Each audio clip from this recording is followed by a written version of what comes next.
অন্তরালে একটু মনোযোগ দিয়ে শুনবেন মা, কারণ একটা ভালো মা যদি পায়, ভালো জেনারেশন, ভালো সন্তান আমরা পাবো। এরা মানুষের দল না করে আল্লাহর দল করবে, জোরে কোন ঠিক কিনা? হ্যাঁ, একটা ভালো মায়ের দরকার। হয়তো বলবেন হুজুর আইয়ুকুম আহসানু আমালার মধ্যে মায়ের কথা করতে আসলো। শোনেন, এমন একটা যুগ আছে, একটা বাচ্চাকে নিয়ে আইছে মা, খালি কান্দে হুজুর, আতালা পাতালা কান্দে। একটু ফুঁফা দেন তো। সূরা ফাতিহার উপরে কোনো দোয়া আছে? 3 বার পরে ফুঁ দিলে আমার কান্নারও বাড়ছে। তাই আমি বললাম মা ফু দেওয়া হবে না, পানি পড়া খেল। আয়াতুল কুরসি 7 বার পড়া 1 গ্লাস পানি ফুঁক দিলাম, ওর কান্না আরো বাড়ে। মা বলতেছে হুজুর দোয়া দরুদের দিন শেষ, মোবাইলের বাংলাদেশ। ছেলে যখন কান্দে মোবাইল চালু করে দেয়, আর কান্দে না। সেই সময় আল্লাহর কোরআনকে কতটুকু আপনারা বিশ্বাস করবেন এটা বোঝানোর জন্য একজন নারীকে নিয়ে আসতেছি। একটা মা যদি ভালো হয়, তার পেটের বাচ্চা আল্লাহর ওলি হবে, জোরে কোন কথা ঠিক কিনা? বাচ্চা হওয়ার আগে নিয়ত করে ডাক্তার করবা না ইঞ্জিনিয়ার করবা। ছেলে কয়, বাপ কয় ছেলে হলে ডাক্তার না, ছেলে হলে ইঞ্জিনিয়ার, মেয়ে হলো ডাক্তার। একজনও কয় না পেটের যদি আমার ছেলে হয় আমি কোরআনের হাফেজ বানাবো, একজনও কয় না। আজকে ডাক্তার কারা হয়? গরিবের সন্তান না ধনী সন্তান? অধিকাংশ ধনী সন্তান ডাক্তার, আর অধিকাংশ গরিবের সন্তান হাফেজ। আপনি একবার চিন্তা করে দেখেন, যে বেটা কোরআনের হাফেজ হলো, ও কি পিছনে থাকবে না সামনে যাবে? কোন জায়গা?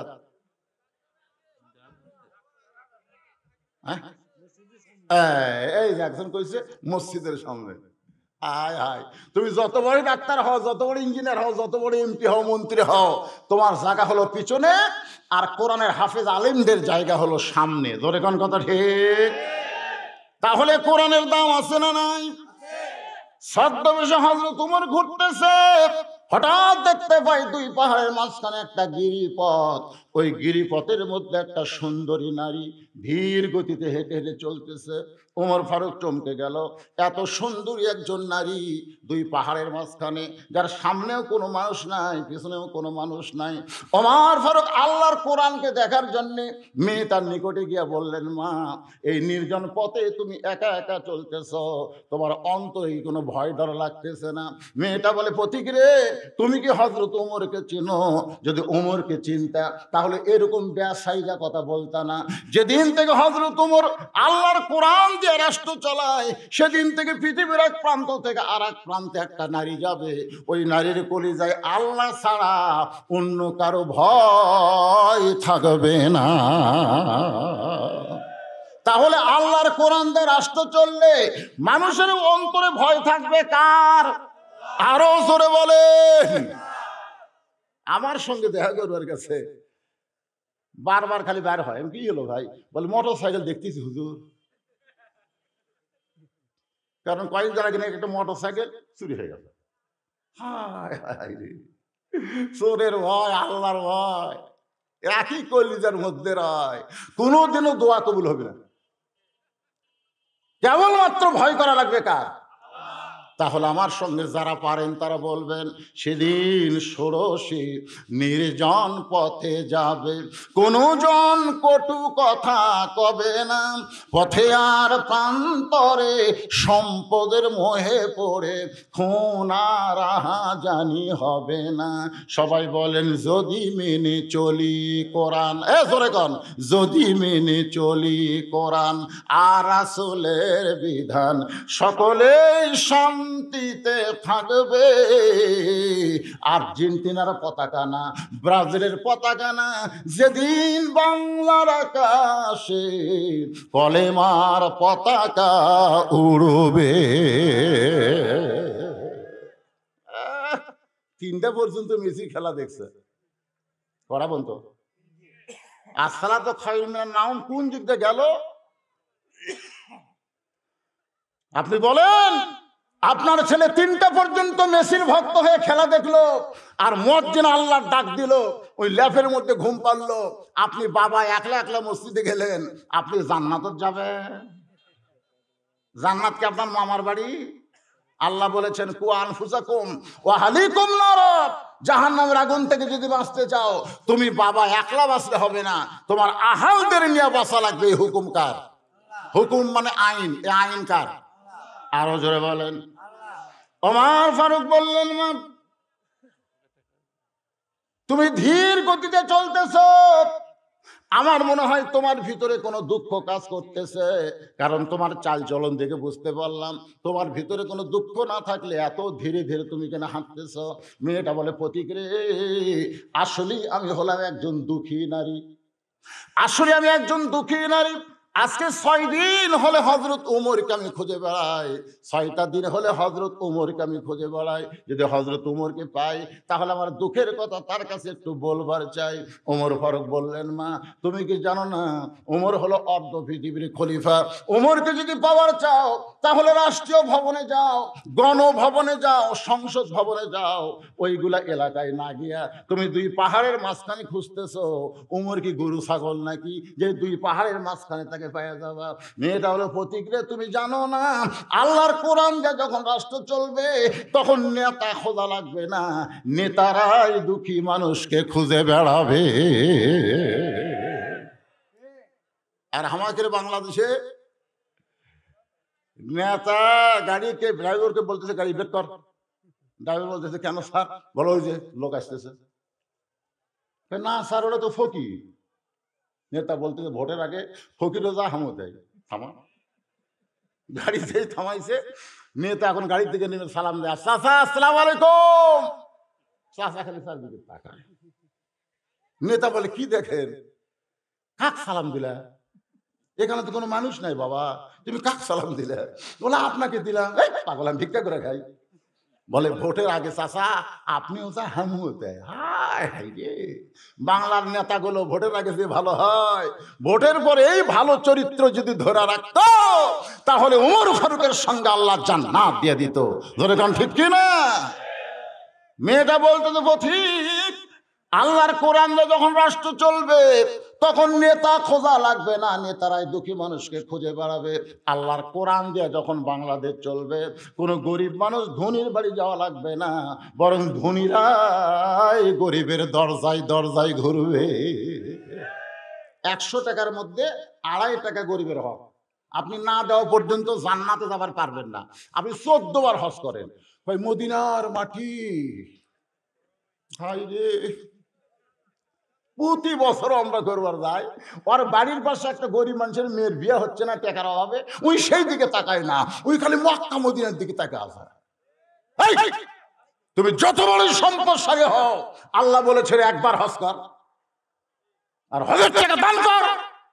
অমতিমুল জাইয়ান, ক্ষুধার থেকে অন্ন দান, আল্লাহর জান্নাত আত্মা তার দিকে তাকিয়ে থাকে। ও ব্যক্তি কখন জান্নাতে আসবে? সুবহানাল্লাহ। আর ফ্যাশন হয়ে গেছে। প্রথমবার কাবা ঘর দেখে তোমার ভিতরে যে তাকওয়া অর্জন হবে, প্রথম রাসূলের রওজা দেখে যে তাকওয়া অর্জন হবে, দ্বিতীয়বার তৃতীয়বার দেখো আর সেই তাকওয়া তোমার অন্তরে আসবে না। কারণ বারবার দেখলে অন্তরে তাকওয়া আসবে না বলে আল্লাহ একবারের কথা কইছে। জোরে কোন কথা ঠিক কি? একবার। প্রত্যেকবার যায় আর টাকা নেই। শতকরা 2.5 টাকা গরিবক দেওয়া লাগবে, না দেওয়া তো জান্নাতের যাওয়া না। 1 লাখ টাকা থাকলে 2,500, 1 কোটি টাকা থাকলে 2.5 কোটি, 100 কোটি থাকলে 2.5 কোটি, 100 কোটি টাকা থাকলে 2.5 কোটি যাকাত। তখন কোরআনে আইন চলবে, গরিবেরা খালি দরজা খুলে সিয়ালে বসে থাকবে। দুনিয়াতে যাবে বলে, ভাই আমার কাছে তোর এই কয় টাকা আসলে, তখন বলতেছে মাফ কর, আমি নেবো না ভাই। ধনী কয়টা ভাই লে ভাই রে, উনি তখন আর এক দরজার যাবি, ওয়াক দেখাই গরিব দরজা বন্ধ করে দিবি। ওই 1 ব্যাগ টাকা নিয়ে 7 দিন ধরে ঘুরতেছে, একটা গরিবও টাকা নিচ্ছে না, উই আর বাড়ি যাওয়ার পারতেছে না, কারণ এইটা হলো গরিবের হক, বাড়িতে গেলি জাহান্নাম।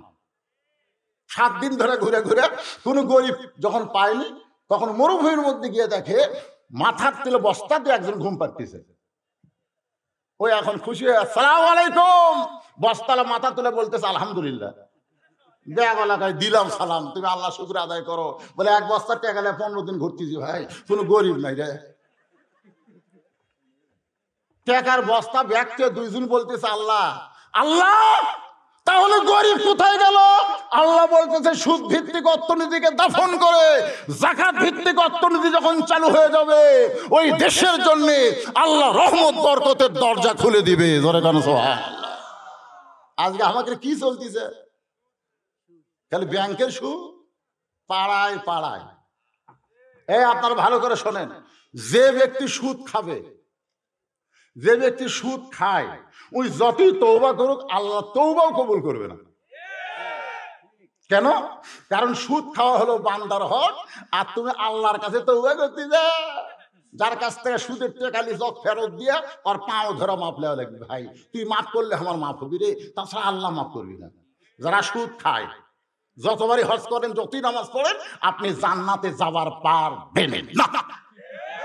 আর সুদের 1 টাকা যে খাসে, নিজের মায়ের সঙ্গে কোন কিতাবে 29 বার, কোন কিতাবে 42 বার জিনা করার গুনাহ হয়। কারা কারা সুদ খান হাত তুলুন তো দেখি। একজনও খায় না, সুবহানাল্লাহ। আমি যে বলবো একজনও খায় না, আপনারা বলবেন সুবহানাল্লাহ। একজনও খায় না। যাকবারে বাংলাদেশের মধ্যে একটা ভালো জায়গা তস করতেছে। বাহ, সুবহানাল্লাহ। কিন্তু যারা সুদ দেয়, এই কথাটা খেয়াল করবেন, কিন্তু যারা সুদ দেয় তাদের তওবা আল্লাহ কবুল করবে। কারণ সুদ দেওয়া এটা হকুল ইবাদকে নষ্ট করা না, এটা পরিস্থিতির শিকার হয়ে সে দিছে যারা, তারা মাপ পাবে। কিন্তু যারা খাসে, কথাটা খেয়াল করবেন, যারা খাসে আর যারা দেয়, এদেরকে আল্লাহ মাফ করবে যদি মাফ চায়। এখন আসেন মূল আলোচনায়। ওমর ফারুক বলতেছে, মা তোমার মন কি বলতেছে? মেয়েটা বলতে 6 দিন হলে হযরত ওমরকে খুঁজতেছি, আমার ঈমান বলতেছে আর 1-8 দিনের মধ্যেই ওমরকে পাওয়া যাব ইনশাআল্লাহ। আপনারা বলেন তো, মেয়েটা ওমরকে পাশে কি পায় নাই? ওমর ফারুক বললেন, মা তুমি যেই ওমরকে খুঁজতেছো আমি হইলাম সেই ওমর। মেয়েটা বলতেছে, আলহামদুলিল্লাহ, আপনি সেই ওমর, অর্ধ পৃথিবীর খলিফা আপনি? তাহলে সুরের মতন একা একা ঘুরতেছেন কেন? আপনার কি চামচা নাই? সাধারণ একটা এমপির তার যত চামচা, আর মন্ত্রীর চামচার তো অভাব নাই। জোরে কথা কন না কেন? আর আপনি বাংলাদেশের মতন, আমাদের বাংলাদেশের মতন 96টা দেশের খলিফা। সুবহানাল্লাহ, আসতে কন। বাংলাদেশের মতন কয়টা? 96টা দেশের রাষ্ট্রনায়ক হযরত ওমর, তার কোনো চামচা নাই। মেয়েটা বলতেছে, আমিরুল মুমিনিন, আপনি চোরের মতন একা একা ঘুরতেছেন, আপনার কি কোনো সৈন্যবাহিনী নাই, র্যাব নাই, পুলিশ নাই, কোবরা নাই, আর্মি নাই, আপনি একা কেন? ওমর ফারুক বলে, চামচা পালার মতন টাকা আমার নাই। কারণ একজন চামচা সাথে রাখতে গেলে তাকে যে টাকা দেওয়া লাগবে সেই টাকা আমার নাই। কারণ গরিবের হক মাইরা নেতা চামচা রে খাওয়া। কথা কর না কেন? লেখা আছে কার্ডের মধ্যে 10 কেজি, লেখা আছে 10 কেজি। দাঁড়ি পড়লা নাই, এক বালতি লাল দাগ দিছে, এই লাল দাগ কোন তো চাউল দেয়, মাপা হয় 800। কে লেখা আছে 10 কেজি, দিছে 800। ওই মনে করছে ইমাম 4 রাকাত নামাজে 3 রাকাতে বসলে আমি আল্লাহু আকবার লোকমা দেই, দেখি তো এটি একবার দেই তো। চেয়ারম্যানকে বলতে, চেয়ারম্যান সাহেব লেখা আছে 10 কেজি, আপনি যে 800 দিলেন। চেয়ারম্যান কার নাম কাটাতে, জোড়হাত করে বলতে, যা দিচ্ছেন দেন, তাও নাম কাটে। চেয়ারম্যান কে রে, তো 200 চাউল নাম আনলে আমি চামচা পালমো কি দিয়ে রে? না নেতা চামচা পালে গরিবের টাকায়, কিন্তু আমার কোনো চামচা নাই, আমার কোনো টাকা নাই। অর্ধ পৃথিবীর খলিফা হযরত ওমর জুমার দিয়ে খুতবা দিচ্ছেন। এমন সময় মাঝখান থেকে এক সাহাবী দাঁড়িয়ে বলে, আমিরুল মুমিনিন, আপনার খুতবা শুনবো না। খুতবা মানে ওয়াজ। ওমর ফারুক বললেন, আমার খুতবা কেন শুনবা না? বলে, আপনি লম্বা পাঞ্জাবি গাউত দিয়া আমাকে খাটো পাঞ্জাবি দিছেন। আমি দেখতেছি আমার পাঞ্জাবি চাইতে আপনার পাঞ্জাবি লম্বা। আপনি আমাদেরকে খাটো পাঞ্জাবি দিবেন আর লম্বা জুব্বা গাউত দিয়ে খুতবা দিবেন। আপনি লম্বা জুব্বা কোথায় পেলেন আগে তার হিস্টোরি কোন? অর্ধ পৃথিবীর খলিফাকে আটকে দিছে রে। আল্লাহর আইন কাজ করে দেখেন, সুবহানাল্লাহ বলেন। ইন্নাল্লাহা ইয়ামুরুকুম আন তুআদ্দুল আমানাতি ইলা আহলিহা ওয়া ইযা হাকামতুম বাইনান নাস আন তাহকুমু বিল আদল। জোরে কোন সুবহানাল্লাহ। বিচারককে আরো জোরে কোন। ওমরের ইচ্ছা মতো বিচার হবে। এই ধর ধর কেরে, আমার পাঞ্জাবি লম্বা হোক পাউটা ছিঁচে যাক, তুই দেখার কেরে। এটা হচ্ছে নিজের বিচার। আল্লাহর বিচার কি? ওয়াইযা হাকামতুম বাইনান নাস আন তাহকুমু বিল আদল। তোমার ইচ্ছা মতো বিচার করতে পারবা না। আদল ইনসাফ সহকারে বিচার ফয়সালা করলে মাজলুম শান্তি পাবে, জালেমের শাস্তি হবে। জোরে কোন কথা ঠিক কিনা? শান্তি পাবে আর জালেম শাস্তি পাবে। আমাকে দেখো কি হচ্ছে। ওই যে 6 বছর আমের বাগানে চাষ করে জ্যৈষ্ঠ মাসে দেখবার কাছে আম পাকছে কিনা, যা যে গাছের ডালে বসে আর ছোট্ট বাচ্চা পাকা আম পাড়তেছে আর ব্যাগের মধ্যে তুলতেছে। বাগানের মালিক কয়, আমি খাইনি, পরিবারে কেউ খায়নি, তুই আমার গাছের আম পাড়তেছিস, তোর বাপকে বিচার দেবো রে। ছেলে খালি মুসকে মুসকে হাসে। বাগানের মালিক বলে, হাসিস কেন? বলে, হাসার কারণ হলো আমার বাপও খোঁজা লাগবে না, আব্বাও আর এক গাছে চড়ছে। টাকা দেখো ওর বাপ খালে আম পড়ে আর বস্তা ভরায়, গাছের নিচে বসে বলে, আল্লাহ বিচার দেবো কার কাছে? বেটাও চোর, বাপও চোর। আজকে আমাদের বাংলাদেশের অবস্থা তাই হয়ে গেছে। ধরে কোন কথা ঠিক কিনা? বিচার দেবো কার কাছে? কার কাছে বিচার দেবে? অর্ধ পৃথিবীর খলিফা হযরত ওমর চোখের পানি বের করে কাঁদতেছে, খুতবা বন্ধ। লম্বা জুব্বার হিসাব না দেওয়া পর্যন্ত আপনার খুতবা আমরা শুনবো না। এমন সময় 6 লক্ষ হাদিসের হাফেজ, নাম হলো আব্দুল্লাহ ইবনে ওমর, বাপের ছেলে। জোরে কোন সুবহানাল্লাহ। কয় লক্ষ? অর্ধবিদির খলিফার সন্তান 6 লক্ষ হাদিসের হাফেজ, 30 পারা কোরআনের হাফেজ। সুবহানাল্লাহ কয় না রে? আমাদের প্রধানমন্ত্রীর বেটা কয় লক্ষ হাদিসের হাফেজ, এমপির বেটা 30 পারা কোরআনের হাফেজ, সিআরবির বেটা মাদ্রাসা পড়ে, ভুলেও দেখবার পাবেন না। এইটা হলো কোরআনের বাংলাদেশ। জোরে কোন কথা ঠিক কিনা? 96টা দেশের খলিফা, তার বেটা হলো 6 লক্ষ হাদিসের হাফেজ। এটা কোন জায়গা তো করছি? গোরস্থান নাকি রে? সুবহানাল্লাহ কয় না রে? একবার সুবহানাল্লাহ করে আপনার নামে জান্নাতের বাগানে একটা গাছ লাগাই দিবে। আপনি বসে আছেন কোন জায়গায় আর গাছ লাগতেছে কোন জায়গায়? আপনাকে আল্লাহ যখন জাহান্নাম দিবে, মনে করেন জাহান্নাম যখন দিবে, তখন গাছগুলো কি করবে? গাছগুলো করে হাউমাউ করে কান্না শুরু করবে। আল্লাহ বলে, গাছ কান্দিস কেন? কয়, হাউ করে জাহান্নাম দেন। আল্লাহকে জাহান্নাম দেওয়ার জন্য তোর জান্নাত লাগাছি। তাহলে আমাদের মালিকগুলো জাহান্নাম যাচ্ছে, তাহলে আমরা কার আশায় টিকে থাকবো? আল্লাহকে গাছ কি চাও? গাছ বলে, মালিকগুলোকে আমাদের দিকে ফিরে দেন। আল্লাহ বলবে, ওয়ালা তাশতাহি আনফুসুকুম, রে জান্নাতি গাছ, তোদের মালিকগুলো জাহান্নামী হয়েছিল, কিন্তু তোদের ওসিলায় আমি আল্লাহ আবার জান্নাতে ফিরাই দিলাম। হয়তো বলবেন, হুজুর তাহলে জান্নাত পাওয়া তো সোজা। আল্লাহ রাসূল বলছেন, মুনাফিকের মুখে 3টা তাসবিহ উচ্চারণ হবে না, কাফির মুখে হবে, কিন্তু মুনাফিকের মুখে হবে না। কয়টা? একটা হলো সুবহানাল্লাহ, আলহামদুলিল্লাহ, আল্লাহু আকবার। কয়টা? মুনাফিকের মুখে এই 3টা উচ্চারণ হবে না, তবে পাপী হইতে পারে। এই 3টা তাসবিহ যারা উচ্চারণ করে, রাসূল বলেছেন জান্নাত দেয়া না দেখা পর্যন্ত তাদের মরণ হবে না। সুবহানাল্লাহ বলে কোন? এখন বলেন সুবহানাল্লাহ বলতে আপত্তি আছে? রাত 11:15 তুলে দিবেন আর বক্তা একলা ওয়াজ করবে, আপনার ঘুম পাড়বে। সেই বক্তা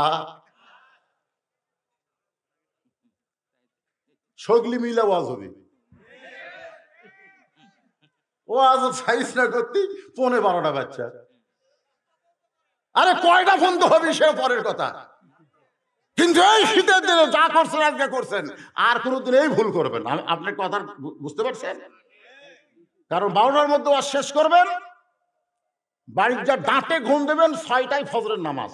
বাড়ির যাতে যে 1 ঘন্টা লাগলো, তাহলে 1টা বাজলো, 1টার সময় খালি আল্লাহুম্মা বিসমিক আমু তো আহিয়া হয়ে গেল, একটা না ঘুম হবে 5টা পর্যন্ত। উঠা দেখবেন আমি তো ওয়াজ শুনবার গেছিল, আর মনই নাই, শরীর সেই। আর এখন ছেড়ে দেবো, বাড়ির যা ঘুম দিবেন, মুয়াজ্জিনই চেতন পাবি না। এক মুয়াজ্জিন ওয়াজ শুনবার আসছিল, ওয়াজ শোনা যায় শুনতেছে, চেতন পাইনি। যারা ওয়াজ শুনবার আসেনি তারা মসজিদে গেছে, যাদেরকে আজানই হয়নি। তখন মুয়াজ্জিনের বাড়িতে গেছে, কেন মুয়াজ্জিন আজান দিসনি, কে ওয়াজ শুনবার গেছিল? ভাই হায় হায়, আমার ওয়াজ শুনবার চাইলি রে, আমরাই মসজিদে, আর তুই শুনবার যে আজান দিসনি। এই হিসাবে ওয়াজ না শোনাই ভালো। না আজগাতা হবে না, সাইজ মতো মার হবে, জাগা মতো শেষ হবে। আপনার একটু হাহু করবেন, কি কোন রাজি আছেন তো? বহুদিন পর আপনার এলাকায় আইছি ভাই জান, একটা হাহু না করলে ওয়াজটা ঠিক মতো আসবে না। ওমর ফারুকের ছেলে আব্দুল্লাহ ইবনে ওমর 6 লক্ষ হাদিসের হাফেজ, বাবার পাশে দাঁড়ায় বলতেছে, রে নবীর সাহাবীরা, আমার বাবার পরনে লম্বা জুব্বা দেখে তোমরা লোকমা দিলে, কিন্তু আমার পরনে দেখো কোনো নতুন জামা নাই। তোমাদের খাটো হলেও তো নতুন জামা পরেছ, আমার পরনে কিন্তু নতুন জামা নাই। সাহাবীরা, আব্দুল্লাহ আজকে জুমার দিনে নতুন জামা না পরে তুমি এই পুরাতন জামা কেন পরলা? আব্দুল্লাহ বলতেছে, আমার বাবার শরীরে লম্বা জুব্বা দেখতেছ, এই জুব্বা বাবার একলা কাপড় না, আমি আব্দুল্লাহর কাপড় বাবারে দান করার কারণে বাপ বেটার কাপড় একত্র করে বাবা লম্বা জুব্বা পরে আজকে খুতবা দেয়। এখন বলো খুতবা শোনা যাবে কি যাবে না?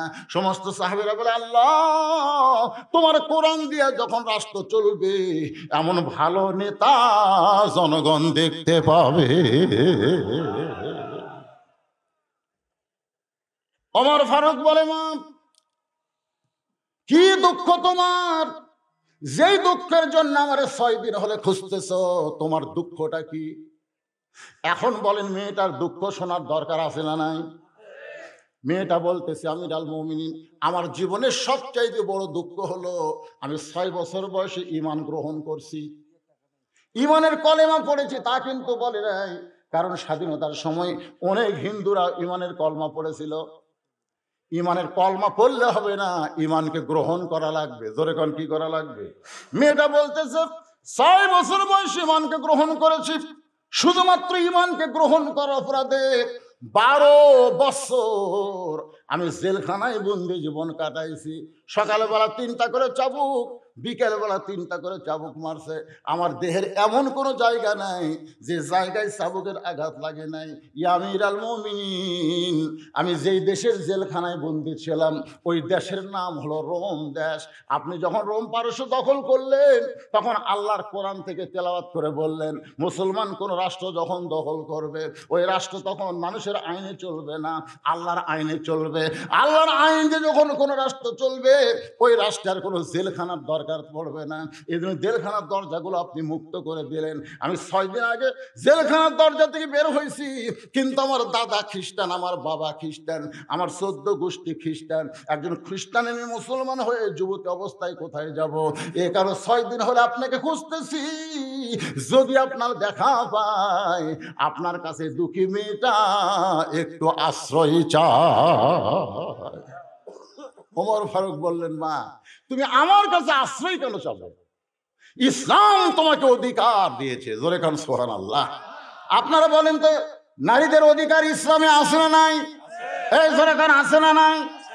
কিন্তু আমাকে মাথা গরম করে দেয় কতগুলো নাস্তিক। নারী পুরুষের সমান অধিকার মিছিল হয় না? নারী পুরুষের সমান অধিকার। কেড়ে নারী, তুমি যদি মা হও, ডিসেম্বরের 25 তারিখ আমার মা মারা গেছে।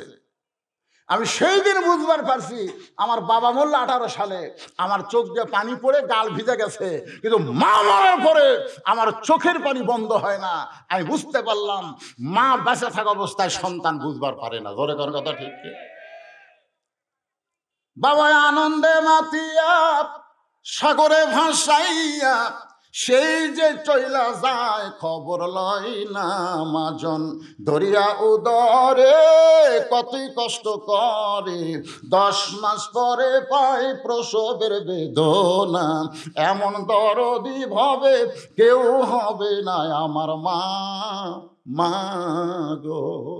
আপনাদের কাছে একটা বিষয় জানতে চাই, মায়ের পায়ের তলে জান্নাত না বাপের পায়ের তলে? তাহলে ইসলাম অধিকার কাক বেশি দিল? আর এই শালীরা কয় সমান অধিকার। এক জায়গাত খেলে আল্লাহ বলেছে, কোরআনের গোটা কোরআন খুঁজে দেখেন, এক জায়গাত আল্লাহ বলেছে, কি বলছে? আর রেজালু কাওয়ামুনা আলান নিসা, পুরুষরা নারীদের উপরে থাকবে। আর এইটাই তাসলিমা নাসরিন নির্বাচিত কলম কিতাবের মধ্যে উল্লেখ করে বলছে, ওরে বাবা রে, পুরুষের পায়ের তলে মেয়ে করে থাকা লাগবে। আমরা বউ পায়ের তলে থুই, কথা কন না গান। যত বড়ই মরদ হোক, বর্তমান পরিবেশে বউ দেখে ভয় করতেছে, যত বড়ই মরদ হোক। আমি হুজুর পর্যন্ত মাঝে মধ্যে আসলে এর সেই গিয়ারে আছে, বুঝতেছেন না? এখন মেয়েরা কেমন অধিকার, একটা অ্যাঙ্গেলে ডোজ দেয়, ডাইরেক্ট বলা যাবে না, অ্যাঙ্গেলে বলি। কারণ টাঙ্গাইলে ওয়াজ করতেছিলাম, এমন সময় বলতেছি মা পর্দার মধ্যে থাকা লাগবে, অকরনা ফি বুয়ুতিকুন্না ওয়ালা তাবাররুজনা তাবাররুজাল জাহিলিয়াতিল উলা। মেয়েরা ঘরের মধ্যে থাকো, মেয়েরা জোরে কথা বলবা না, মেয়েরা জোরে কোরআন তেলাওয়াত করতে পারবা না। মেয়েরা যদি নামাজের মধ্যেও কোরআন তেলাওয়াত জোরে করো, তাও তোমাদের পর্দার খেলাফ হবে। আমি এই আয়াত দিয়ে যখন তাফসীর করতেছি, এমন সময় এক মেয়ে আমার একটা স্লিপ দিছে, হুজুর মেয়েদের কথা যদি পর্দা হয়, পরপুরুষ যদি শোনা জায়েজ না হয়, তাহলে প্রধানমন্ত্রী যে ভাষণ দিচ্ছে, এই ভাষণ শোনা কি? আমি চিন্তা করলাম, প্রধানমন্ত্রীর ভাষণ শোনা কি? এটার উপর যদি ডাইরেক্ট ফতুয়া দেয়, আমাকে আর যমুনা পার হওয়া লাগবে না, যমুনার এই পারে আমাকে সাইজ করবে, ধরে কোন কথা ঠিক না। আমি চিন্তা করলাম, কে রে, প্রধানমন্ত্রী মেয়া মানুষ রে, তার ভাষণ শোনা আমাকে জন্য কি, এটা কেমনে বলি? এমন সময় আল্লাহর কোরআন বলতেছে, উদউ ইলা সাবিলি রাব্বিকা বিল হিকমাহ। মাওলানা রে, ডাইরেক্ট বলা লাগবে না, অ্যাঙ্গেলে বইলা যা, আমি আল্লাহ তোরে সাইরা দিব। এই জন্য ভাইজান, পর্দার সরে জ্বালানি ঘর বানাচ্ছে, অস্থায়ী ঘর, চাটাই দিয়া, জোরে কোন কি দিয়া, ইলিশ মাছ ধরার জন্য। হঠাৎ উঠছে ঝড়, এত ঝড়, খালি বালু উঠতেছে। 1-1 ঘন্টা পরে স্বামী জ্বালা বলতেছে, আমার পেশাব লাগছে রে। বউ কয় দরজা খোলা যাবে না, বালু এসে ঘর মাখে যাবে। স্বামী কয় তাহলে ঘরের মধ্যেই করি। বউ কয় না, এত বড় মানুষ ঘরে পেশাব করলে থাকা যাবে। স্বামী কয় পেশাব লাগলো তাহলে পরমুখী রে। বউ কয় আমার কান্দে চড়ে না, আমার কান্দর চড়া ওপরে সামান্য চাটাই একটা স্যাপ করেন, ওই স্যাপ দিয়ে যন্ত্র বার করে পেশাব করেন। ওই বইয়ের কান্দে চড়া স্যাপ দেয়া যন্ত্র বার করে পেশাব করছে। 1-1 ঘন্টা হয়, বউ কয় আমারও পেশাব লাগছে গো। স্বামী কয় স্যাপ তো করাই আছে, খালি কান্দর চড়বার বাড়ে দিবা। এবার স্বামীর কান্দে বউ চড়ে পেশাব করে, পেশাব তো স্বামীর বুক ভিজা যায়। স্বামী চিল্লাবে, পেশাব করিস কোথায়, পড়ে কোথায়? বউ কয় মরার স্বামী জানো না, সব জায়গায় সমান অধিকার চলে না। এই জন্য আল্লাহ বলে, রেজালু কাওয়ামুন আলান নিসা, এক জায়গায় আল্লাহ একটু মেয়েদের উপরে পুরুষকে জায়গা দিছে, জায়গা বুঝা, ধরে কোন কি বুঝা। কিন্তু আপনি যদি মা হন, তাহলে আপনার পায়ের তলে সন্তানের জান্নাত। ওমর ফারুক বললেন, মা আমার কাছে তুমি আশ্রয় কেন চাইবা, ইসলাম তোমাকে অধিকার দিয়েছে। মেয়েটা বলতে, আমির আল মুমিন, ইসলাম আমাকে কি অধিকার দিল? ওমর ফারুক বললেন, তোমার বয়স কত? মেয়েটা বলতে, 6 বছর বয়স ঈমান গ্রহণ করেছি, আর 12 বছর জেলখানায় বন্দি জীবন কাটাইছি। হিসাব করলে কয় বছর? আরো জোরে কন। ওমর ফারুক বললেন, মা বহু অধিকার ইসলাম তোমাকে দিয়েছে, তার মধ্যে বর্তমানে 1 নম্বর অধিকার হলো ভালো একটা ছেলের সঙ্গে বিয়া বসা। ভালো একটা ছেলের সঙ্গে, কি ছেলে? তাই বলে মনে করো না সুন্দর ছেলে শাকিব খান, মনে করো না, লুচ্চা 1 নম্বর। এই শালা আগে বাচ্চা জন্ম দেয়, তারপরে বিয়ার কথা কয়, ধরে কোন কথা ঠিক না। অপু সরকার করলো এটা শাকিব খানের সন্তান। সাংবাদিকরা ধরলো, কে ভাই অপু সরকার বলতেছে এটা নাকি আপনি সন্তান। হ্যাঁ, ঘটনা ঘটেছে, কবে ঘটিছে কোনো কথা নাই। বুবলি বলতেছে এটা শাকিব খানের সন্তান। সাংবাদিক বলে ভাই এটাও কি আপনি সন্তান? বলে ঘটনা যখন ঘটেই গেছে মিথ্যা বলে লাভ কি। আর মামুনুল হক বউলিয়া করে আপনার কাবিন আছে চাপাত খালি জুতা মারা দরকার। শালা লুচ্চাক ধরিস না, আলেম গোলাপ ধরো, লজ্জা করো না। যে আলিমের হাতে হাত লাগানোর জন্য মানুষ পাগল। গতকাল মাহফিল করে ভয় নামি না, আগে জনগণ যায় একটা করে চিপি মারে ভাই, হাত ধরে মানে মহব্বতের সাথে মারে চিপি। তা আমার এক হাত 500 জন লোক যদি একটা করে চিপি মারে, ওই হাত আমি ঘুমার পারবো? আমি ভয় নামি না, লোকগুলা সব যাক, সবাইকে নামে না ভাই একটু পরে নামবো ভাই। এই হাতে মুসাফা করার জন্য লক্ষ লক্ষ মানুষ পাগল, সে হাতে হাত করে দেওয়ার জন্য নয়। জোরে কোন কথা ঠিক না? এই দিন শেষ নয়, আরো দিন আছে। কথা কোন আছে না নাই? জোরে কোন আছে না না? এই দুই হাত আল্লাহর জন্য তুলবে। কি হচ্ছে বাবা? কি তোমাদের খবর কি? আদায় এখন আবার করা লাগবে, টাকা আদায় করা লাগবে না? খুলাখুলি কোন জামাই করছে আপনি করা লাগবে? ঘুর ঘুর ঘুর ঘুর করে এত ঘরে গায়ে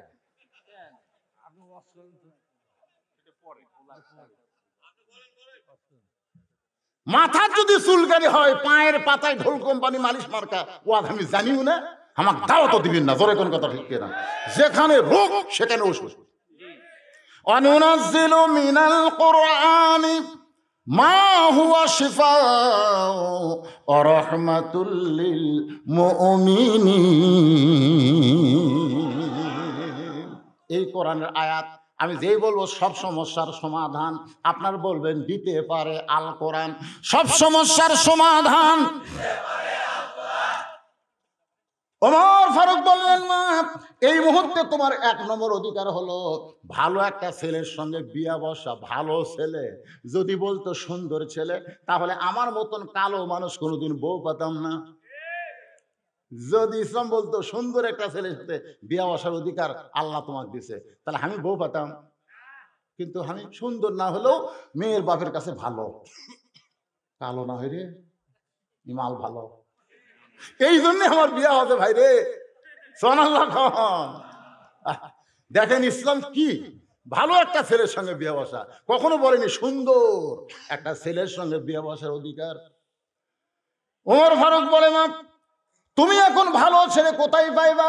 তোমার তো অভিভাবক নাই, আমি তোমার অভিভাবক হইয়া একটা ভালো ছেলের খবর দিলাম, দেখো তো ছেলেটা তোমার পছন্দ হয় কিনা। মেয়েটা বলতেছে তাহলে বলেন তো ভালো ছেলেটাকে।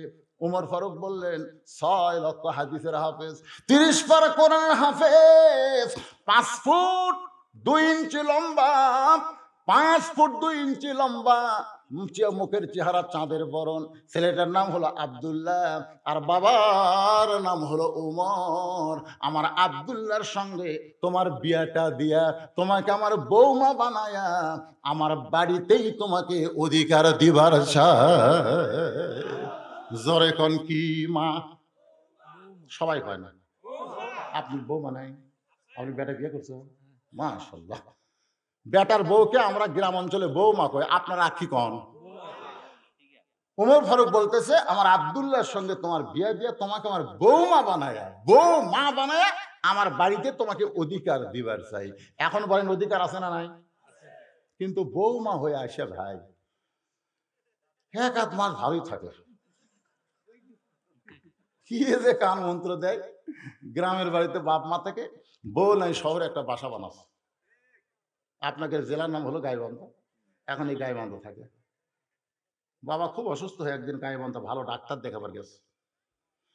ডাক্তার এত ভালো, দেখতে দেখতে একটু লম্বা সিরিয়াল, তো 9টা বেজে গেছে রাত। চিন্তা করতেছে এই রাতে কি গ্রাম, আর অত কোয়া লাগবে না, কাছারিপাড়া। কাছারিপাড়া রাত 9টার সময় কেমনে যাই? মন বলতেছে কে তোর বেটার বাসা নাই, এই তো কাছারিপাড়া যালিবি কে, বেটার বাসার যা। তো বাপ রাত 9টার সময় ছেলের বাসার যে ডাকতে, ছেলের নাম ভালো রাখছে আব্দুল্লাহ। আব্দুল্লাহ কই কে রে? সবাই আমাকে স্যার করে ডাকে, সাহেব করে ডাকে। রাত 9টার সময় নাম ধরে রাখে মরদ কে রে? আপনি বলেন তো এই মরদকে? যত বড়ই হুজুর হই আমার বাপ আমার গোটা নামও ডাকে। এই বুঝলো, সরাসরি বুঝলো, তোর খবর কি? সবাই দাওয়াত দিবে রাখছি ইতিমধ্যে বুঝলো, এই দিনে রাত্রে দাওয়াত লিস না, খেলাতির বেলা লিখবো, দিন লিখবো না। একজন কয় হুজুর এই বেদককে, এই কি কোস? বেদক মানে এটা আমার বাপ। একই সাইজ ধরে, দুই ভাইয়ের মতন। আবার কোস দুই ভাইয়ের মতন। এখন আমার মাদ্রাসার মসজিদের পাশে বাবার কবর। রাত ওয়াজ শেষ করে কবরের পাশে একবার সালাম, আসার সময় একবার সালাম দিই। আর কান্দের বলি, বাবা এত জায়গায় ঘুরি, বজলু বলে আর কেউ ডাকে না। এই ডাকের মধ্যে যে কি মধু আজকে আপনি নাই বলে আমি বুঝতে পারি। যেই ডাকছে আব্দুল্লাহ রে, আব্দুল্লাহ বুঝবার পারছে এটা হলো তার বাপ।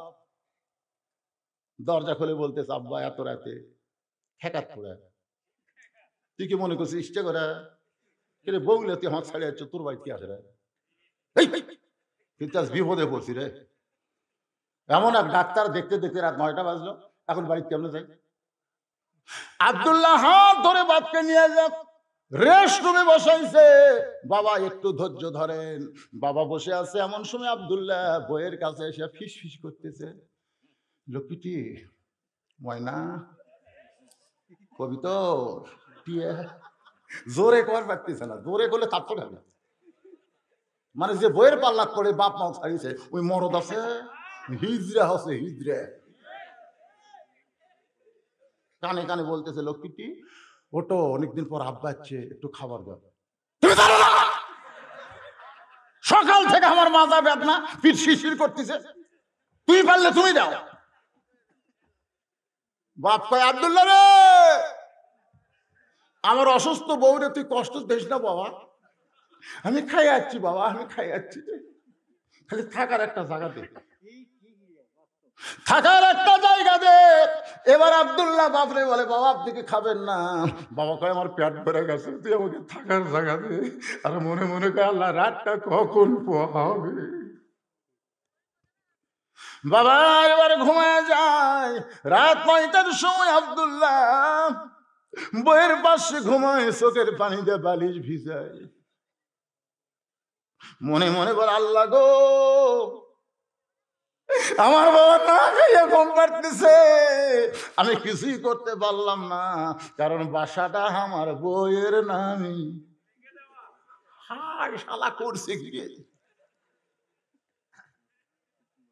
রাত 11টার সময়, রাত 11টার সময় আব্দুল্লাহর শালা বইয়ের ভাই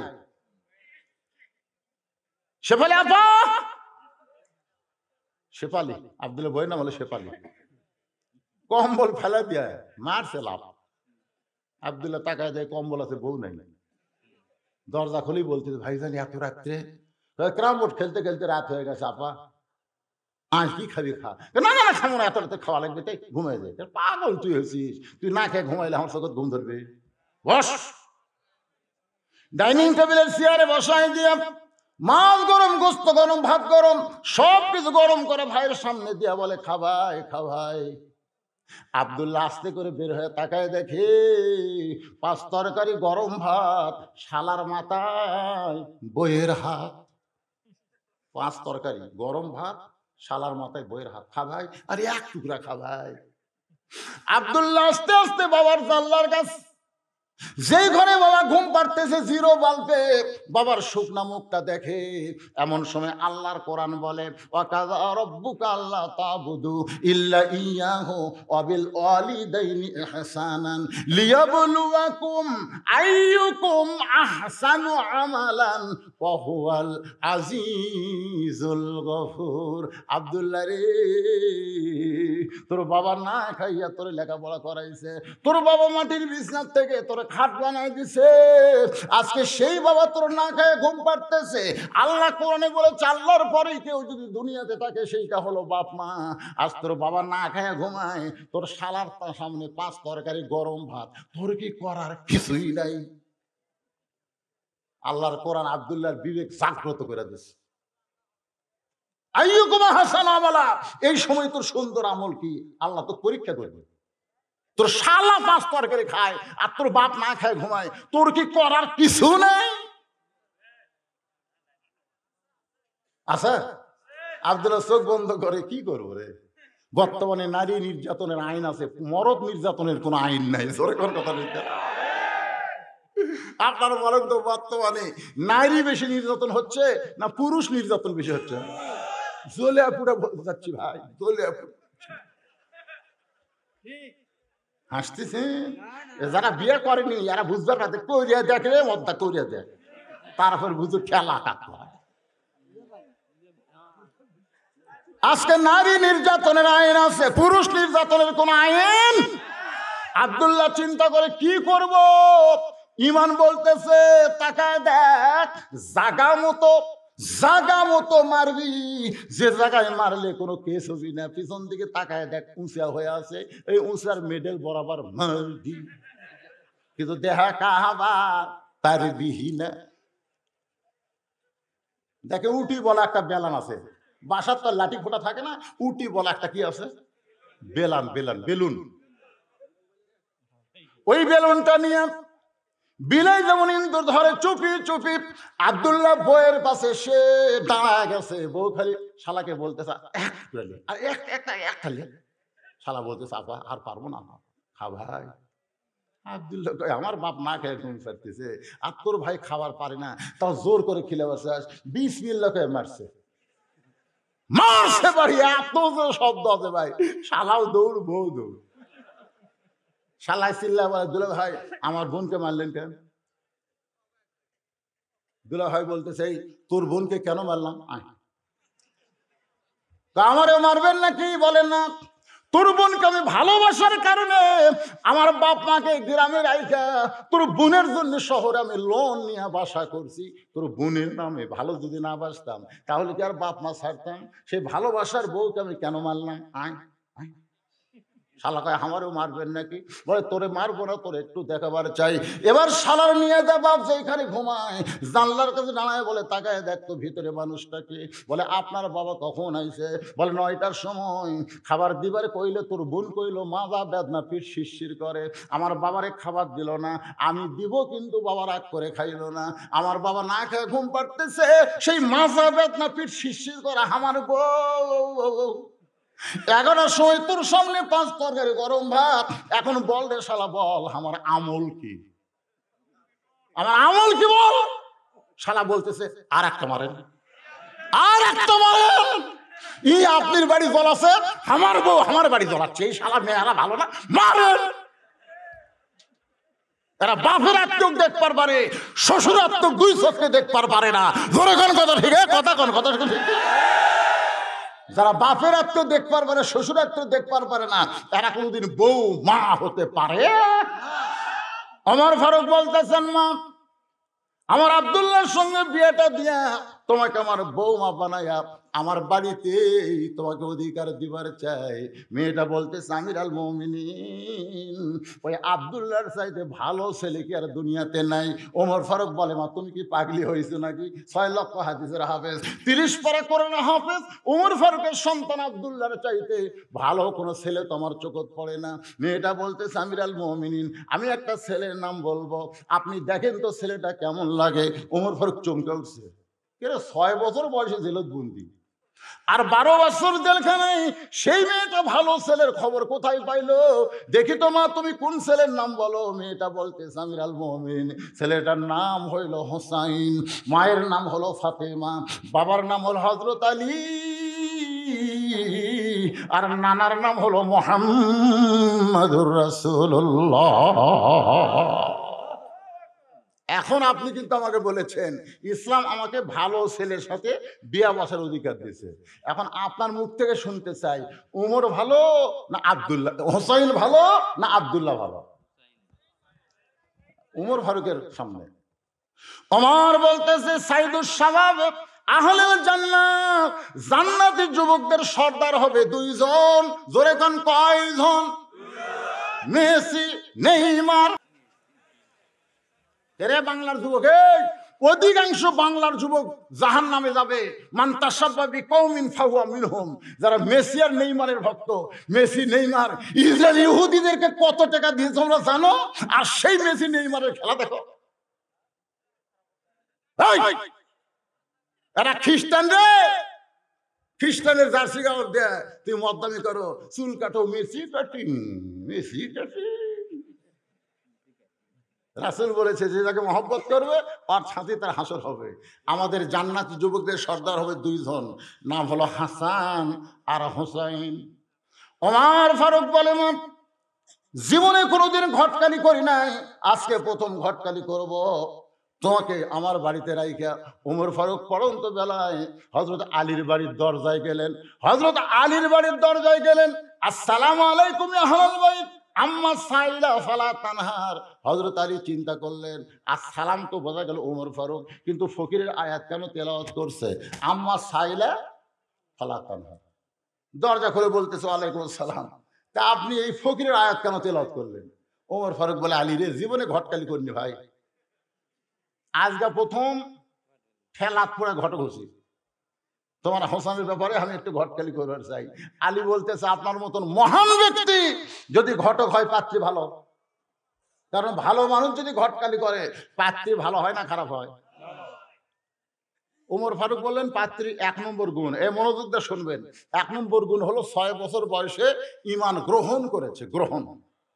আর এই গ্রহণ করার অপরাধে 12 বছর জেলখানায়, সকালবেলা 3টা, বিকাল বেলা 3টা করে চাবুক খাইছে। এটা হলো 1 নম্বর গুণ। এরপরও সেই ঈমান হারা হয়নি।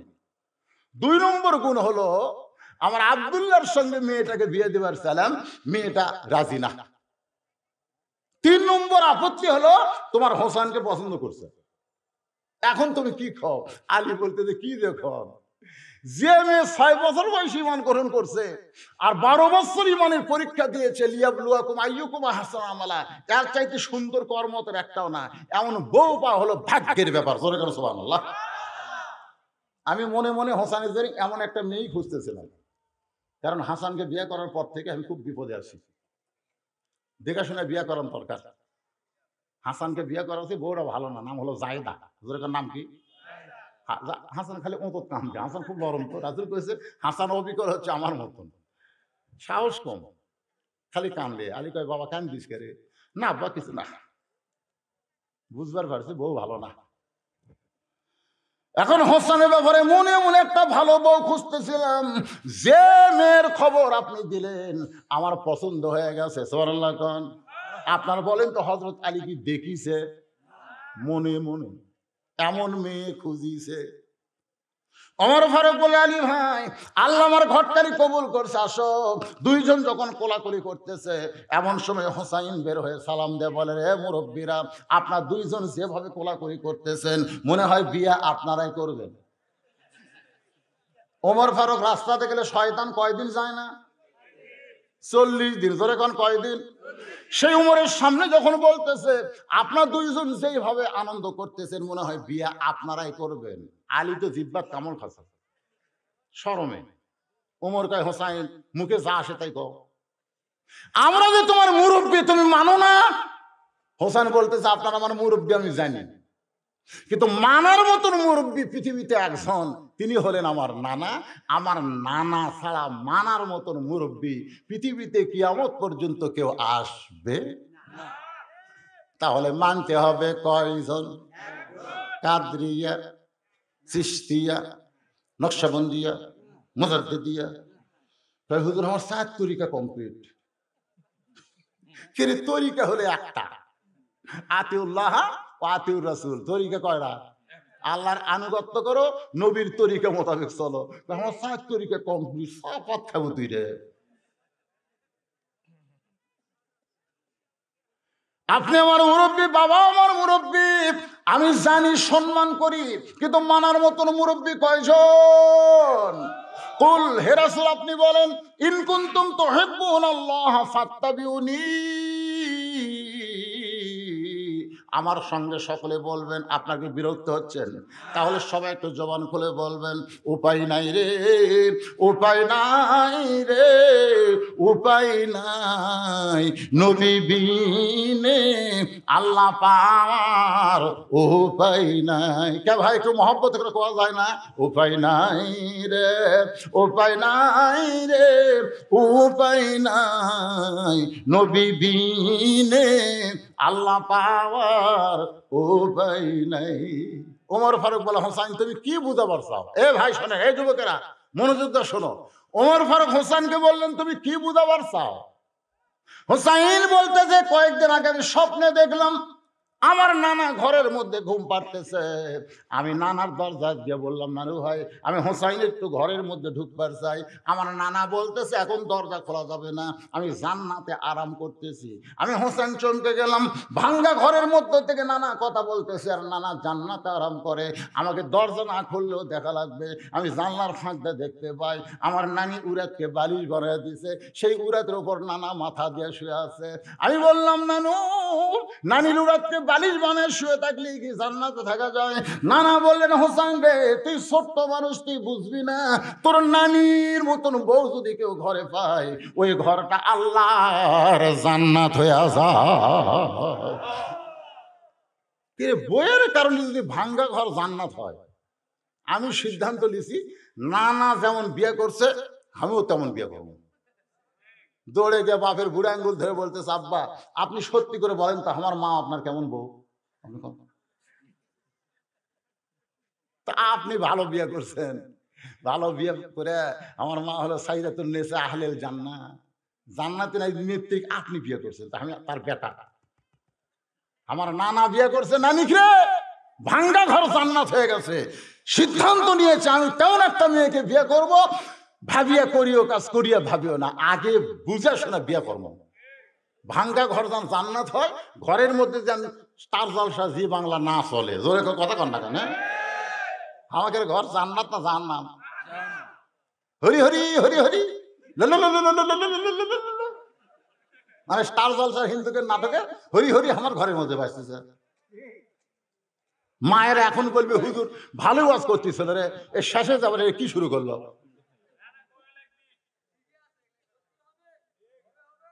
কি হবে? তো হচ্ছে না।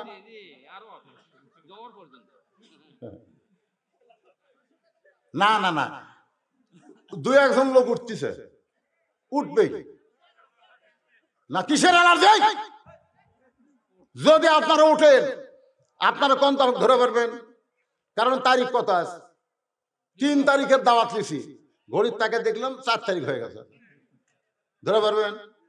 এখন যদি বলি ভাই তারিখ মোতাবেক ওয়াজ করছি, কেউ করছেন ভাই তো ধরবেন কেন? তখন বোনাস দিচ্ছে আপনাকে, তারপরে যারা উঠতেছে আপনাকে দায়িত্ব হলো তাকে বসানো। যাবো একসাথে যাবো, মনে করলে যে আমি আগামীকাল ওয়াজ, আমার ওয়াজ নাই, প্রতিদিন ওয়াজ। আগামীকাল বগলে শেরপুর ওয়াজ। আমি ওয়াজের কথা বলি না, কারণ এই মিডিয়ার অত্যাচার। খালি এরা যদি জানবার পায় আগামী কুটি আছে, এরা আরো 10 জনক দাওয়াত দিলিয়ে দেবে, এই মোটা হবে, শেষে আমার মুখই দেখা যাবে না। 5 তারিখ আমার মাহফিল আছে ধামুরহাটে, 6 তারিখ আমার মাহফিল আছে ধামুরহাট, 7 তারিখ আমার মাহফিল ধামুরহাট। এই 3 দিন ভোটের মধ্যে আমি ওই জায়গার দাওয়াত দিছি, ওই জায়গার এমপি প্রার্থী মারা গেছে, ভোট বাতিল। এখন আমার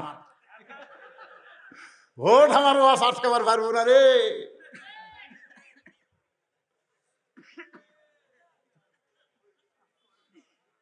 কি মনে করতেছেন এক থানাত কষি তোরা এই 3 দিন মারাইলে যে কয়টা মারাইলে সোনাল্লাহ খান?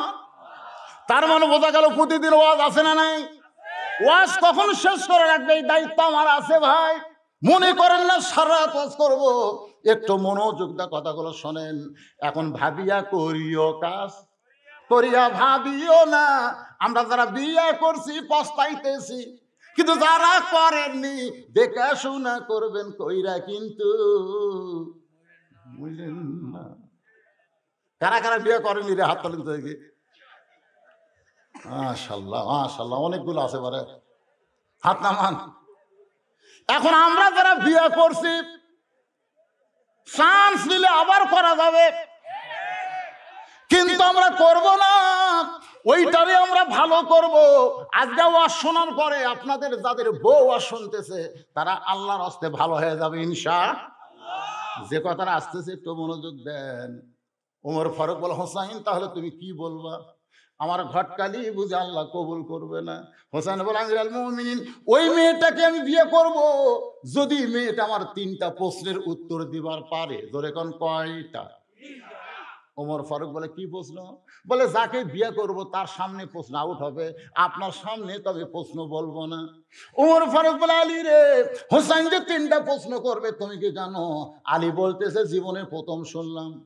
ওমর ফারুক বলে, আমার ঘটকালে আল্লাহ কবুল করেনি। কানতে কানতে মেয়েটার দরজায়, মেয়েটাকে বলতেছে, মা আমার আব্দুল্লাহকে স্বামী হিসাবে গ্রহণ কর, তোর জীবন শান্তিময় হয়ে যাবে। মেয়েটা বলতেছে, একবার খালি বলেন আব্দুল্লাহ ভালো, হুসাইনের চাইতে আব্দুল্লাহ ভালো, আমার কোনো আপত্তি নাই। ওমর ফারুক বলে, আমি আব্দুল্লাহকে হোসেনের চাইতে ভালো বলতে পারবো না। মেয়েটা বলতেছে, তাহলে হোসেন ছাড়া অন্য কোনো ছেলের সঙ্গে আমি বিয়ে বসবো না।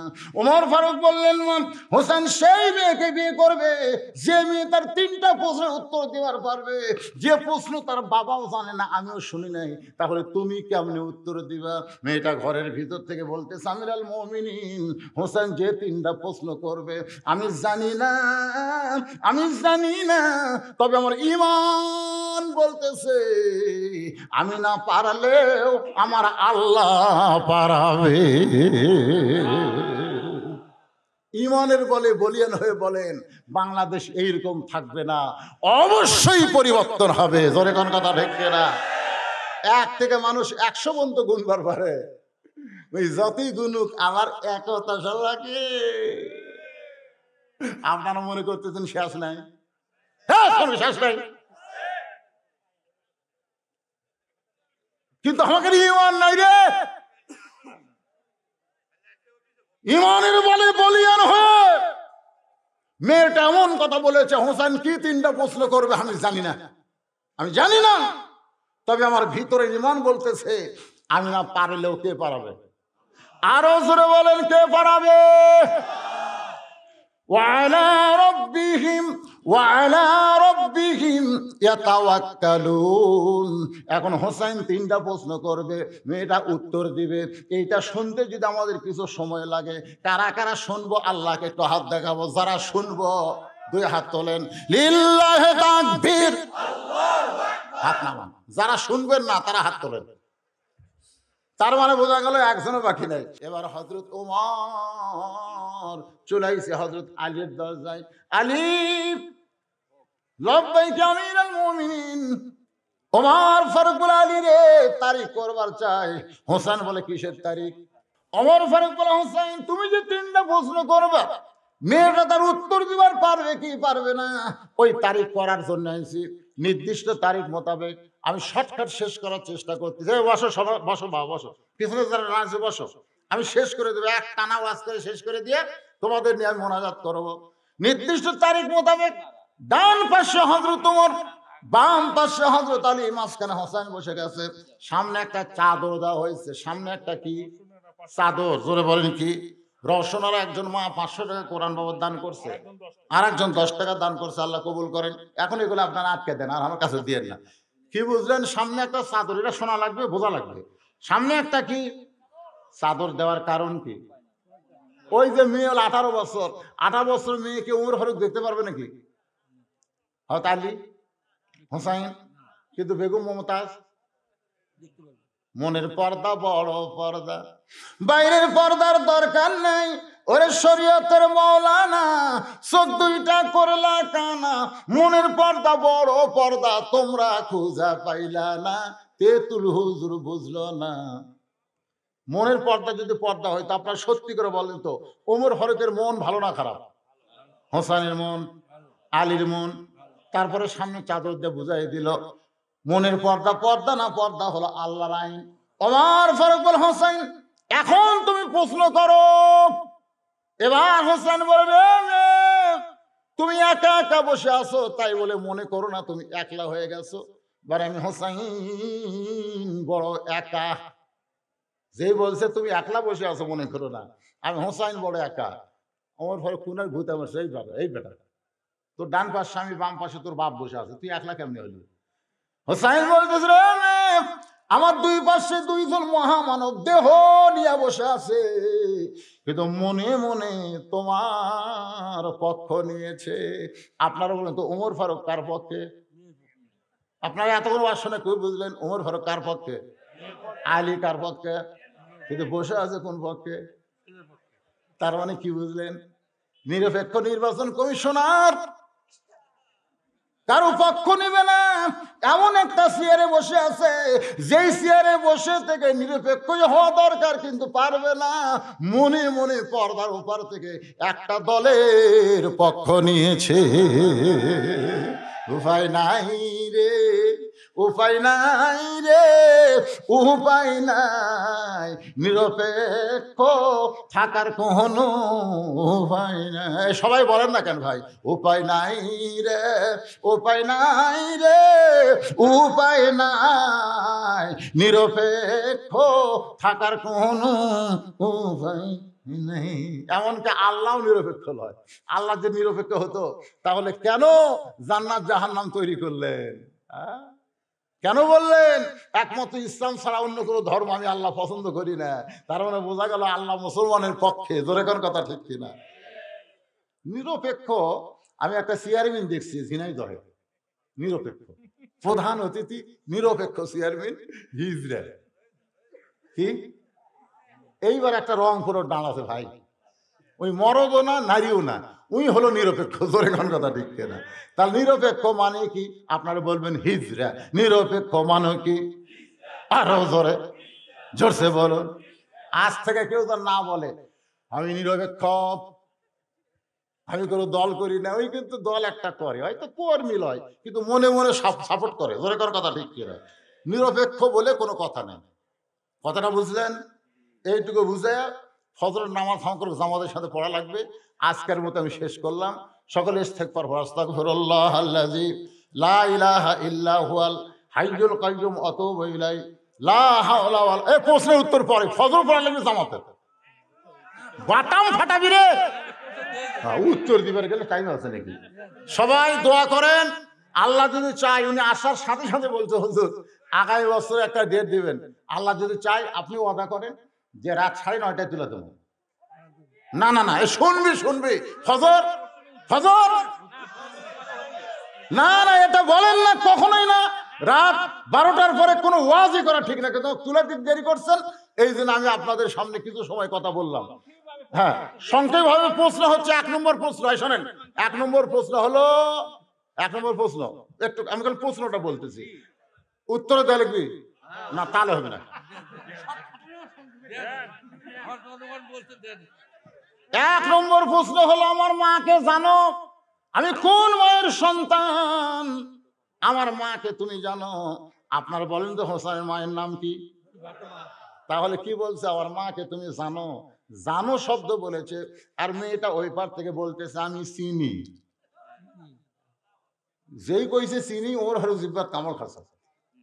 হযরত আলীর চোখটা দর করে পানি পড়তেছে, কারণ হোসেনের মা এমন একটা মা, দুনিয়ার মানুষ জানতে পারবে কিন্তু চিনবার পারবে।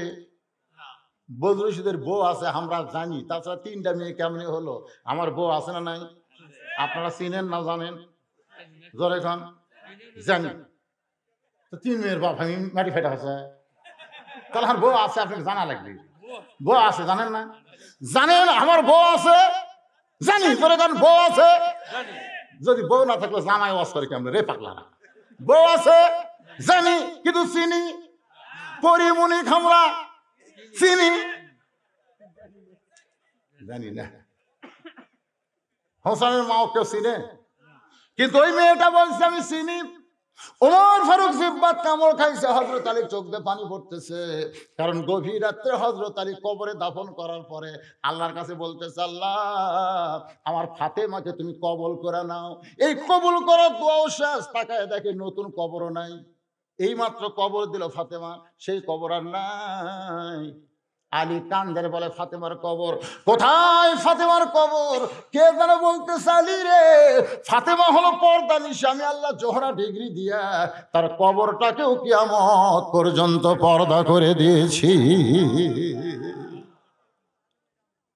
আর মেয়েটা বলতেছে আমি চিনি। আলী বলতেছেন মা তুমি কেমনে চিনলে একটু শুনতে চাই। মেয়েটা বলে হোসাইন আপনার মায়ের চোখের ভুরু জোড়া ছিল, আপনার মায়ের বাম গালে কালো একটা তিল ছিল, থুতুনির তলে লাল একটা দাগ ছিল। সঙ্গে সঙ্গে আলী বলতেছে মা যা বলছিস বলছিস আর বলিস না, এই জায়গায় একজন পরপুরুষ আছে, সেই পরপুরুষের নাম হলো হযরত উমর। দেখেন হযরত উমর হলো পরপুরুষ। যা বলছিস বলছিস মা, স্বামী সন্তানের সামনে বলা যায় কিন্তু পরপুরুষের সামনে আর বলিস না। তুই কেমনে বললি মা? আমি স্বামী হয়ে বলতে পারি ফাতেমার চোখের ভুরু জোড়া, কারণ রাসূল বলেছেন কোন স্বামী যখন বইয়ের কপালে চুমা খায় আল্লাহ খুশি হয়ে তার আমল নামায় একটা ওমরা হজের সওয়াব দেয়। স্বামী রে স্বামী, তাই বলে আর প্রেমিক প্রেমিকের কপালে খাইস না রে। এই জায়গাতে চুমা খাওয়া লাগবে, একটা ওমরা হজের সওয়াব। এখন বউগুলো চিন্তা করতেছে আমার স্বামী যে বিড়ি খাওয়া খায়, ওই চুমা খাবার গেলে আমার তো পেটই খারাপ হয়ে যাবে। আল্লাহ রাসূল বলেছেন চুমু খাওয়া বিবির গুরুত্বপূর্ণ একটা সুন্নত, তবে চুমু খাওয়ার আগে মুখটা পরিষ্কার করো, মুখের দুর্গন্ধ রাখবে না। দরকার হলে বড়ি পাতা চাবিয়া খাইয়া, বড়ির পাতা ধরে কান কিসের পাতা, চাবিয়া খাইয়া খাইয়া এক গিলাস পানি খাওয়া, মুখের সমস্ত দুর্গন্ধ আল্লাহ দূর করে দিবে। বাম গালে কালো একটা তিল ছিল, স্বামী হিসেবে বলতে পারি তুই কেমনে বললি থুতুনির তলে লাল একটা দাগ। সঙ্গে সঙ্গে মেয়েটা বলে হোসাইন ওই রোমের জেলখানার মধ্যে সকালবেলা 3টা করে চাবুক, বিকালবেলা 3টা করে চাবুক মারতো। ওই চাবুক মারতে মারতে এক সময় আমার দেহ ঘা হয়ে গেল। এরপরে ঘায়ের উপর যখন চাবুক মারে আমি বিরক্ত হয়ে বললাম আল্লাহ কোন দোষে সকালবেলা 3টা করে চাবুক মারতেছে, বিকালবেলা 3টা করে চাবুক মারতেছে, তুমি আছো আসমানে আর নবী আছে মদিনায়, এই রোমের জেলখানায় এই দুঃখী নারীকে দেখার মতন কেউ নাই। এই কথা বলে যখন ঘুমায় গেছি, মেয়েটা হোসাইন রে ওই ঘুমের ঘরে স্বপ্নে দেখতে পাই একটা নূরের পুতুলি আমার পাশে বসে বসে কাঁদতেছে। আমি স্বপ্নে বললাম কে গো আপনি? জান্নাতের হুরি না বেহেশতের পরী? আমার কপালে চুমাতে বলে মা আমি জান্নাতের হুরিও না বেহেশতের পরীও না, আমি হলাম জগৎ বিখ্যাত মা ফাতেমা। আমি সঙ্গে সঙ্গে তার চেহারার দিকে দেখলাম, হোসেন রে চোখের ভুরু জোড়া দেখেছি, বাম গালে কালো একটা তিল, থুতনির তলে লাল একটা দাগ দেখতে পাই। হোসেন চিল্লা বলে মেয়ে 1 নম্বর প্রশ্নের উত্তর যেমন আশা করেছিলাম তার চাইতে 100 গুণ তুমি সুন্দর দিয়েছ। ওমর ফারুক বলতেছে আলী ভাই আমার ঘরটা আল্লাহ কবুল করছে। হোসেন বলতেছে কেবল 33%, 99 না পাইলে আমি তো বিয়ে করব না। এবার ওমর বলে হোসেন তাহলে 2 নম্বর প্রশ্ন করো।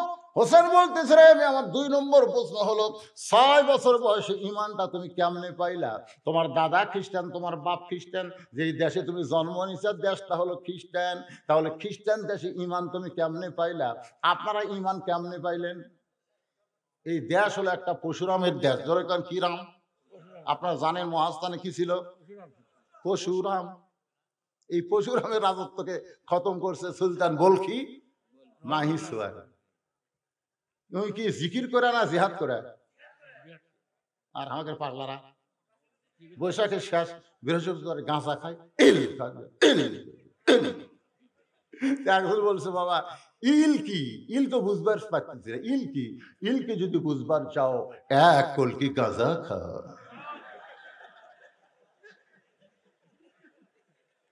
কি একটু মনোযোগ দিবেন?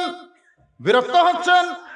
2-4 জন মনে করতেছে আমাদের ফজরের জামাত ধরা লাগবে, এই মনে করি কিন্তু তারা চলে যাচ্ছে। কি করবেন ভাই, আমিও পড়ছি বেকায়দায়, কারণ যিনি দাওয়াত দিয়েছেন তিনি আবার শুনবার চায়। আপনি পরে মোবাইলে শোনামনি। 2 নম্বর প্রশ্ন হলো একটু মনোযোগ দিয়ে শুনবেন, কারণ তাড়াতাড়ি বলতে গিয়ে স্লিপ অফ মাইন্ড হতে পারে, একটু খেয়াল করে শুনবেন। 6 বছর বয়স ইমান তুমি কেমনে পাইলা? মেয়েটা বলে হোসাইন আমি দুনিয়ার সাধারণ কোনো ঘরের মেয়ে না, আমার দাদা হলো রোম সম্রাট কাইসার। আমার দাদা হলো রোম সম্রাট কাইসার। সঙ্গে সঙ্গে ওমর ফারুক চমকে উঠছে, ওরে বাবা রে! সেই সময় 2টা পরাশক্তি, একটা হলো রোম একটা হলো পারস্য। পারস্যের হলো কিসরা আর রোমের হলো কাইসার। মেয়েটা হলো কাইসারের নাতনি। হুসাইন, আমার দাদা অন্দর মহলে গিয়ে বলতেছে, নাতনি রে, আজকে রোমের রাজ দরবারে খেলা হবে, তুই কি খেলা দেখতে যাবি? ছোট বাচ্চারা খেলাধুলা পছন্দ কম করে না বেশি করে? মেয়েটা বলে, হোসাইন, দাদার সঙ্গে খেলা দেখতে আমি রাজ দরবারে গেলাম। দাদার সিংহাসনের পাশে আমার একটা চেয়ার বসায় দিল, আমি সেই চেয়ারে বসে আছি। আমার দাদা বলে, ওই যে খেলা দেখ। আমি তাকায় দেখি একটা মানুষের চোখ কালো কাপড় দিয়া বান্ধা, ওই মানুষের দুইটা হাত রশি দিয়ে বাঁধছে, পায়ের দিকে তাকায় দেখি লোহার শিকল দিয়ে পা আটকায় দিচ্ছে। আমার দাদা বলতেছে ওইটা হলো খেলা। আমি তখন বললাম, দাদা, আমি একটা মানুষকে দেখতে পাই, ওই মানুষটা কেমনে খেলা হবে? আমার দাদা বলতেছে, ওইটা মানুষ না রে, ওইটা মানুষ না রে পাগলি, ওইটা হইল মুসলমান। মেয়েটা বলে, হোসাইন, আমার দাদা বলতেছে ওইটা মানুষ না রে, ওইটা হলো মুসলমান। আমি তখন বুঝতে পারলাম খ্রিস্টান জাতেরা মুসলমানকে মানুষ মনে করে না। জোরে কোন কথা ঠিক না? সেই খ্রিস্টান আমেরিকা বাংলাদেশের গণতন্ত্র নিয়ে কথা বলতেছে। বিএনপি কয় আমেরিকা আমাকে সাথে আছে, আর আওয়ামী লীগ কয় ভারত আমাকে সাথে আছে। একবারে কয় না আল্লাহ আমাকে সাথে আছে। কোন বিজয় যদি অর্জন করতে চান সূরা নসর পড়েন, ইজা জা আনাসরুল্লাহি ওয়াল ফাত ওয়া রাআইতান নাস ইয়াদখুলুনা ফি দীনিল্লাহি আফওয়াজা। কোন বিজয় অর্জন করতে গেলে ভারত লাগবে না, আমেরিকা লাগবে না, আল্লাহর সাহায্য লাগবে। জোরে কোন কথা কন না কেন? আমরা এগুলা ভোটাভুটি বিজয় চাই না, আমরা কোরআনের বিজয় চাই। জোরে কোন ঠিক? একটু মনোযোগ দিয়ে শুনেন। আমার দাদা বলে, ওই যে তাকায় দেখ। আমি তাকায় দেখে একটা আগুনের চুলা দাও দাও করে আগুন জ্বলতেছে।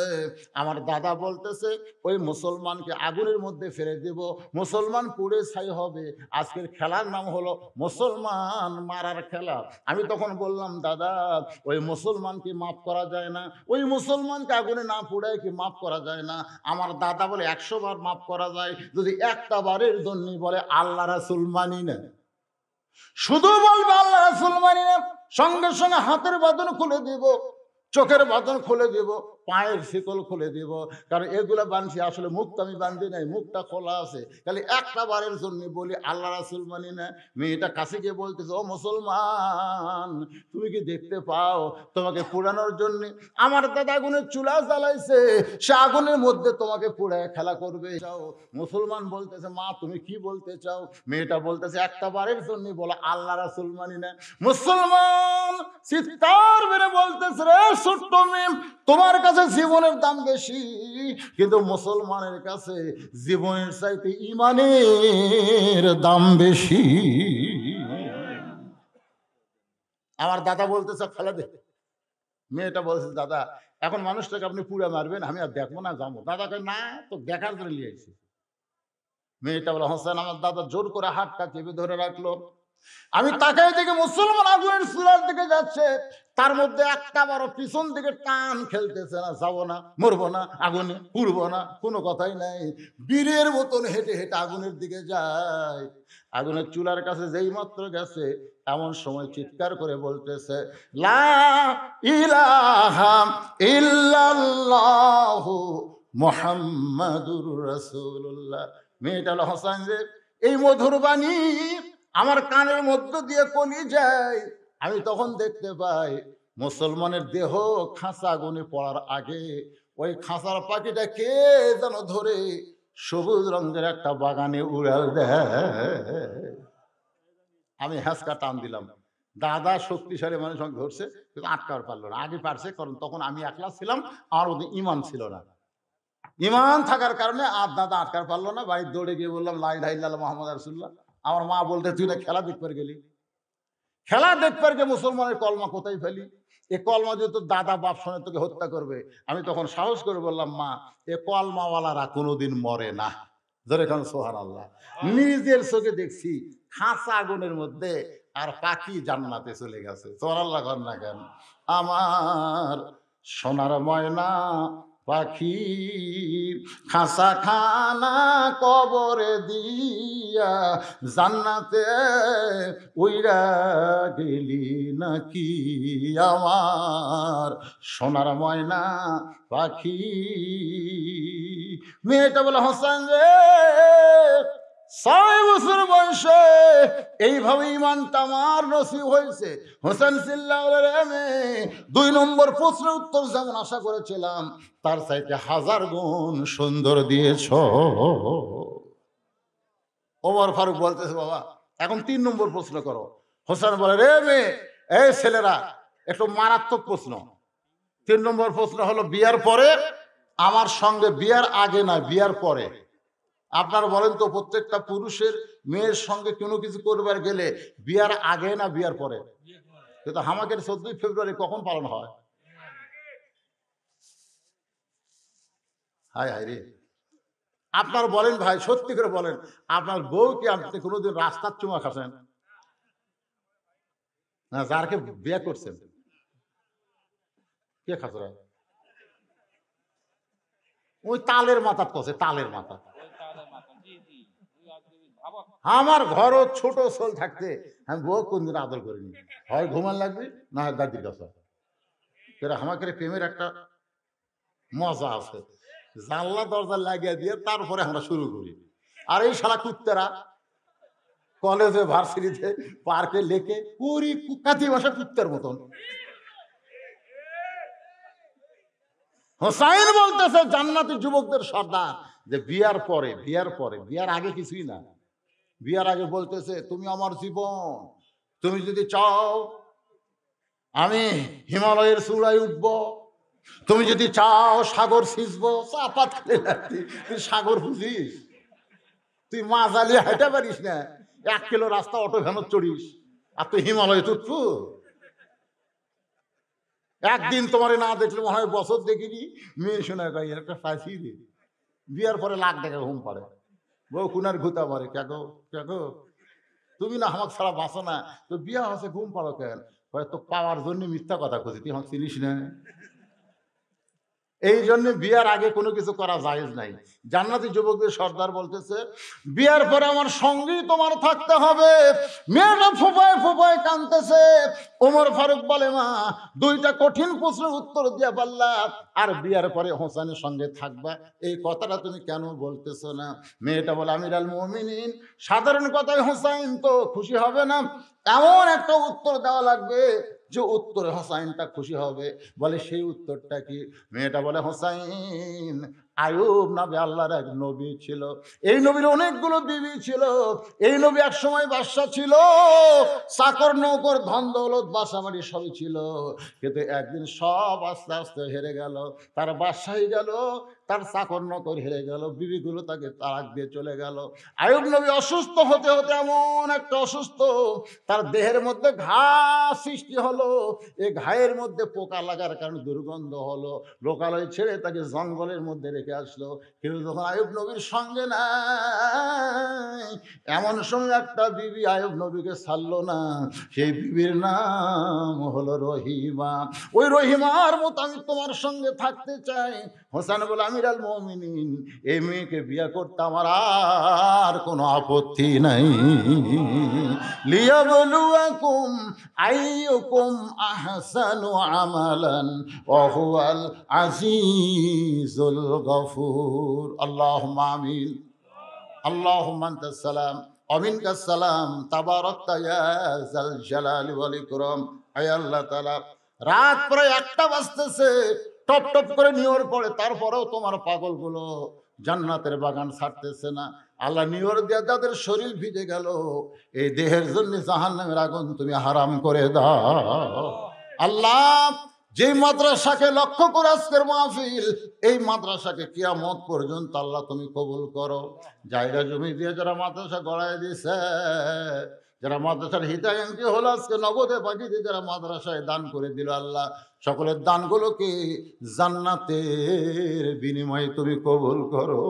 মাবুদ,